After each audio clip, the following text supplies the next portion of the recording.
10 সোমবার বড় ধরনের দর সংশোধনে পুঁজিবাজারের লেনদেন শেষ হয়েছে।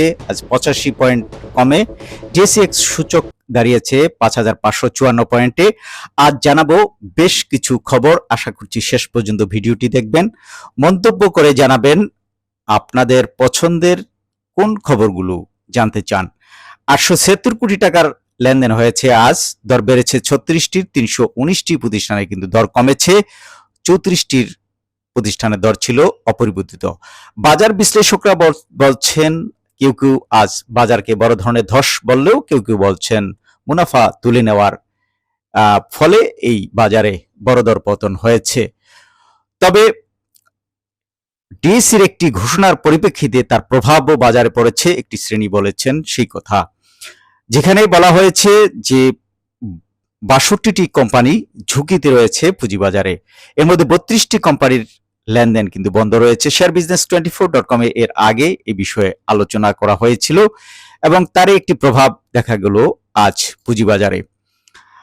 আজ বেশ কিছু প্রতিষ্ঠানের মধ্যে ফরেস্ট ফিন্যান্স এবং পিপলস লিজিং অ্যান্ড ফিন্যান্স, এই দুটি প্রতিষ্ঠান হল্টেড হয়েছে।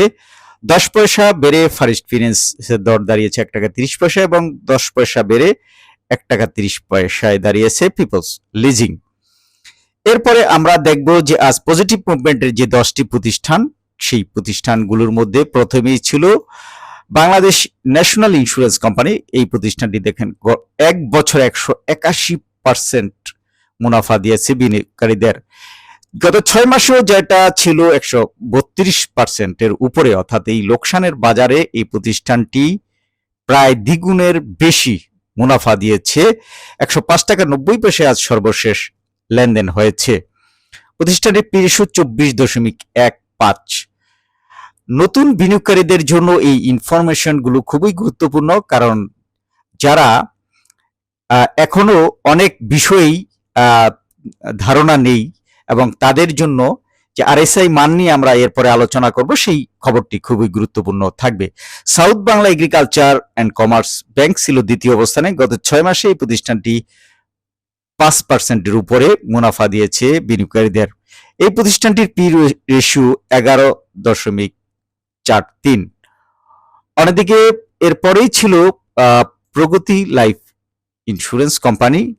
এই প্রগতি লাইফ ইন্স্যুরেন্স কোম্পানির সাথে বর্তমান রানিং যে সংসদ সদস্য বিএনপির আব্দুল আওয়াল মিন্টু, তাদের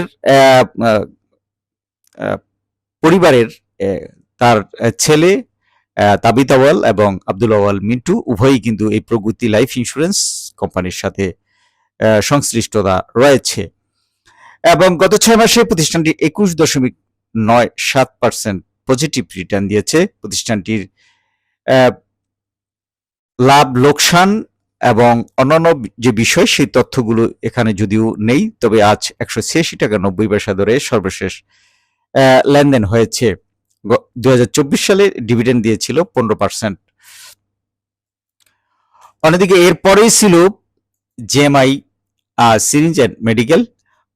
এক বছরে 11.31% পজিটিভ রিটার্ন দিয়েছে এবং গত 6 মাসে যা ছিল 15.41%। এই প্রতিষ্ঠানটি প্রথম প্রান্তিকে আয় থাকলে ও দ্বিতীয় এবং তৃতীয় প্রান্তিকে প্রতিষ্ঠানটি কিন্তু লোকসানে রয়েছে এবং এই প্রতিষ্ঠানটি একটি ঝুঁকিপূর্ণ হয়ে দাঁড়িয়েছে, কারণ 90.47 প্রতিষ্ঠানটির পি রেশিও। এরপরে আমরা ধারাবাহিকভাবে যদি দেখি যে আল আরাফা ইসলামী ব্যাংক গত 6 মাসে বিনিয়োগকারীদের -5.16% নেগেটিভ রিটার্ন দিয়েছে। অবশ্য গত 15 দিনে এটা পজিটিভ রিটার্নে চলে এসেছে। 3.50% পজিটিভ রিটার্ন দিয়েছে আল আরাফা ইসলামী ব্যাংক। 14 টাকা 80 পয়সা দরে আজ সর্বশেষ লেনদেন হয়েছে। আল আরাফা ইসলামী ব্যাংকের পরেই ছিল রেকিট বেনকিজার। এই প্রতিষ্ঠানটি গত 30 দিনে 1.60% পজিটিভ রিটার্ন দিয়েছে, অর্থাৎ 3,337 টাকা দরে আজ সর্বশেষ লেনদেন হয়েছে এবং 20.82 প্রতিষ্ঠানটির পি রেশিও। এরপরে রেকিট বেনকিজারের পরেই যে শেয়ারটি ছিল বিবিএস। এই প্রতিষ্ঠানটি বাংলাদেশ বিল্ডিং সিস্টেম গত এক বছরে 54.64% পজিটিভ রিটার্ন দিয়েছে। 6 মাসে যা ছিল 64.84%। অর্থাৎ এই মন্দা বাজারের মধ্যেও এই প্রতিষ্ঠানটিও বিনিয়োগকারীদের ভালো পরিমাণে রিটার্ন দিয়েছে। যদিও এই প্রতিষ্ঠানটি লোকসানি একটি প্রতিষ্ঠান এবং 3 প্রান্তিকে এই প্রতিষ্ঠানটি লোকসান গুনেছে। বিবিএস এর পরে ছিল মনসপুল বাংলাদেশ পিএলসি। গত 6 মাসে বিনিয়োগকারীদের 17.42% পজিটিভ রিটার্ন দিয়েছে। 3 প্রান্তিক এই প্রতিষ্ঠানটি আয় রয়েছে। P ratio 28.32। এরপরে যে প্রতিষ্ঠানটি ছিল এনআরবি ব্যাংক, এই প্রতিষ্ঠানটি গত 6 মাসে বিনিয়োগকারীদের রিটার্ন দিয়েছে, অর্থাৎ গত 3 মাসে -15.71% নেগেটিভ রিটার্ন দিয়েছে গত 6 মাসে, যেখানে লাভ লোকসান শূন্য ছিল। এক বছর -37% নেগেটিভ রিটার্ন দিয়েছিল। তবে এরপরে ঘুরে দাঁড়িয়েছে, গত 30 দিনে 3.51% পজিটিভ রিটার্ন দিয়েছে। এনআরবি ব্যাংকের মূল্য এখন 6 টাকা 353.64।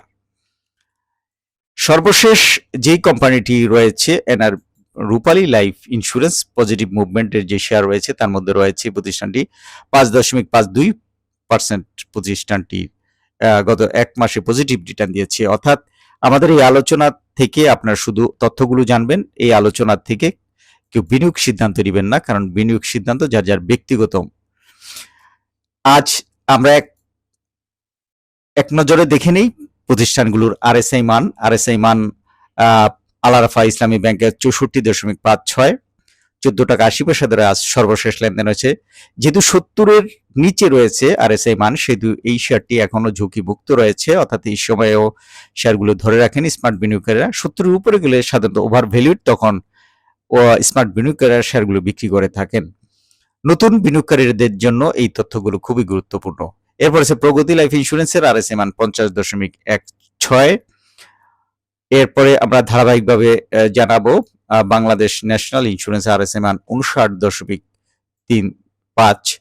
এরপর রয়েছে বিবিএস এর আরএসআই মান 64.44।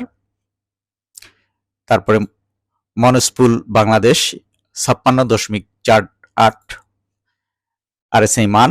এরপর রয়েছে এসবিএসি ব্যাংক আরএসআই মান 54.23। এসবিএসির পরে রয়েছে রূপালী লাইফ ইন্স্যুরেন্সের আরএসআই মান 51.96। এরপরে রয়েছে ন্যাশনাল ফিড মিল, এই প্রতিষ্ঠানটির 83.60, অর্থাৎ ওভার ভ্যালুড অবস্থায় রয়েছে। এরপর রয়েছে সাফকো স্পিনিং মিলস আরএসআই মান 47.66। এরপরে রয়েছে জেবাই সিরিঞ্জেন মেডিকেল ডিভাইস, এই প্রতিষ্ঠানটির আরএসআই মান 138 টাকা 90 পয়সা ধরে লেনদেন হয়েছে এবং 73.04 প্রতিষ্ঠানটির আরএসআই মান। এখন আমরা যে খবরগুলো নিয়ে নেব, যে মুনাফা উত্তোলনের চাপের মুখে শেয়ার বাজার, যে বিষয় নিয়ে আমরা উল্লেখ করেছি যে সাম্প্রতিক সময় শেয়ার ক্রয়ের কারণে সূচকের ধারাবাহিক ঊর্ধ্বগতি দেখা গিয়েছিল, যার ফলে বাজারে কিছুটা স্থিতিশীলতা ফিরে আসে। এই পরিস্থিতিতে পূর্বে ক্রয় করা শেয়ার থেকে মুনাফা তুলে নিতে শুরু করেছেন বিনিয়োগকারীরা, যার প্রভাব আজ সূচকে পতন হয়েছে বড় ধরনের। তবে বাজারে বড় ধরনের ধসের আশঙ্কা নেই বলে মনে করছেন বাজার সংশ্লিষ্টরা, বরং বিনিয়োগকারীদের মধ্যে এখনো বাজারের প্রতি আস্থা অটুট রয়েছে, কারণ এই সূচক কমলেও লেনদেন কমেনি। তবে তালিকাচ্যুতির ঝুঁকি এড়াতে বিএসইসির দ্বারস্থ হয়েছে বেক্সিমকো ফার্মা এবং এই বিষয়ে অনুমোদনও দিয়েছে নিয়ন্ত্রক সংস্থা। লন্ডন স্টক এক্সচেঞ্জের তালিকাচ্যুতির ঝুঁকি তৈরি হওয়ায় বেক্সিমকো ফার্মাসিউটিক্যালসের পরিচালনা পর্ষদ সভা আয়োজনের জন্য বিশেষ অনুমোদন দিয়েছে শেয়ার বাজার নিয়ন্ত্রক সংস্থা বিএসইসি। এর ফলে কোম্পানিটির দীর্ঘদিনের জটিলতা কাটিয়ে আর্থিক প্রতিবেদন প্রকাশ এবং সমাপ্ত অর্থবছরের জন্য লভ্যাংশ ঘোষণা করার সুযোগ পাচ্ছে। পুঁজিবাজারের এই ছিল মোটা দাগের খবর। সবাইকে এতক্ষণ সাথে থাকার জন্য ধন্যবাদ।